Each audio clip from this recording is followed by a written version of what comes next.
Hello, I'm back! Ang tagal na din ng huling voiceover vlog natin. At dahil ngayon sinipag ulit tayo, naisipan ko ulit gawa ng voiceover itong video natin. But this time, I'll make it better.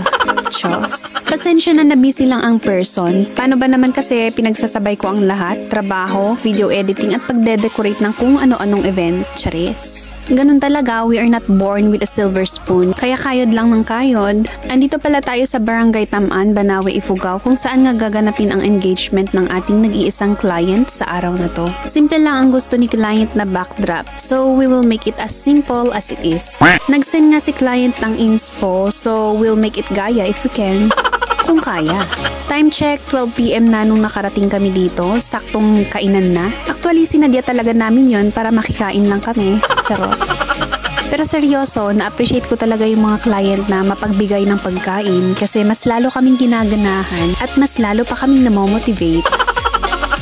Charot ulit. Buti nilang talaga mabait si client. Very hospitable talaga kaya nakikita ko na super blessed sila. Sa dinami-dami ng maging client namin, halos lahat naman mababait at hospitable lahat. Nakakatuwa lang kaya sabi ko, if soon we will make it to the top, wow! Babalikan natin yung mga naging client natin noon. Yung mga nagtiwala sa atin kahit nung mga panahong hindi natin maibigay ang best natin dahil sa kakulangan ng kagamitan at kakulangan sa kaalaman dahil nga nag-uumpisa pa lang tayo. At lalong-lalo na sa mga client na feeling ko hindi natin na-meet yung expectations or yung inspo design ng gusto nila. Sa lahat ng naging client na yun, we are so thankful kasi naging part kayo ng journey namin. Anyway, no more dramas kasi ngayon babalik ulit tayo sa dating gawi. But this time, with grace and consistency. Ang nagmamagandang disenyador ay bumabalik na.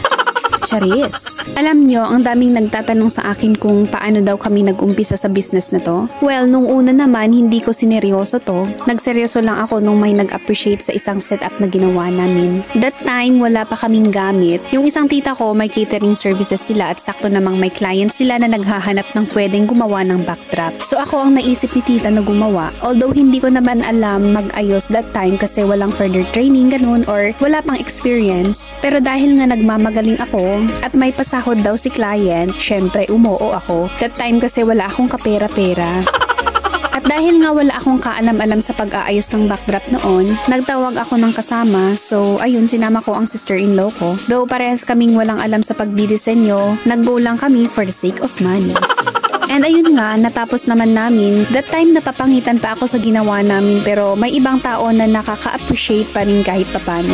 Nahirapan kami ng sobra. Ultimo sa pag-aayos lang ng balloon garland, hindi namin magawa ng tama. Pero kahit papano nairaos namin sa tulong din ng aking partner. Sabi ko nga, pwedeng gawing business ito since wala namang ibang gumagawa ng backdrop dito sa amin kaya tinuloy na namin. Nag-post lang ako ng backdrop setting services sa FB account ko. Nung una walang pumapansin sa post ko hanggang may isang nabudol at nag-message sa akin. Kahit luging-lugi sa pa-discount, go lang kami dahil ang goal lang namin nung una ay maka-attract ng maraming kliyente. Kaya kahit sobrang mura ng singil, okay lang. Kinakabahan pa ako, syempre nagdadalawang isip kung kakayanin ba. Pagkatapos ng birthday setup, may sumunod agad na wedding event. At gamit ang kaunting ipon, pinambili namin lahat ng gamit. Nung una pa chill-chill lang, pero hindi ko in-expect na dun kami sobrang mai-stress at mahihirapan. Lalong-lalo na sa ceiling design. Sa awa ng Diyos, natapos din namin at nakakagulat na marami pa rin ang naka-appreciate sa naging resulta, lalong-lalo na sa mag-asawang kliyente. So ayun nga, yung service pa namin noon motor lang. Kaya kung mai-imagine mo talaga yung nagmo-motor na maraming dalang gamit, ganun kami dati. Ngayon may tricycle na pero ganun pa rin. Minsan pinagkakamalang naglalako ng gamit kapag dumadaan kami.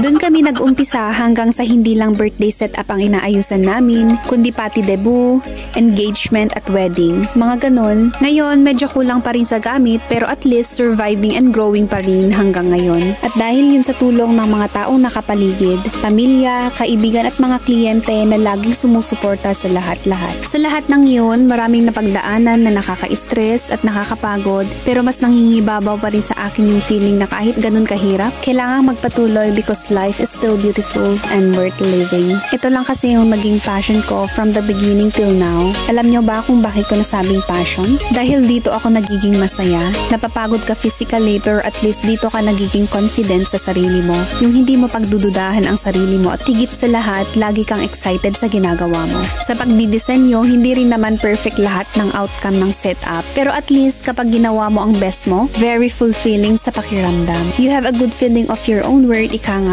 At least dito, hindi ko kinu-question kung bobo o tanga ang sarili ko. Basta dito ako komportable at dito ako nag-grow. Yun lang. Kaya kung kayo din, you have that passion, go for it. Baka pagsisihan mo pa. Malay mo, dyan mo pala mahahanap ang sarili mo. So ayun, tama na ang chikahan at patapos na itong setup natin. Kung may iba pang katanungan patungkol sa setup natin, just comment lang sa ating comment section. At bago ko pala makalimutan, magkakaroon tayo ng short video tutorial on how to do the usual backdrop setting at ipopost ko ito online through our TikTok account na ito. Kung gusto mong maging updated sa ating video tutorial, just follow and please like and share para maibahagi sa iba ang ating video. And before I end this video, I just want to share this Bible verse. Commit to the Lord whatever you do and He will establish your plans. Shalom and see you on our next video. Bye!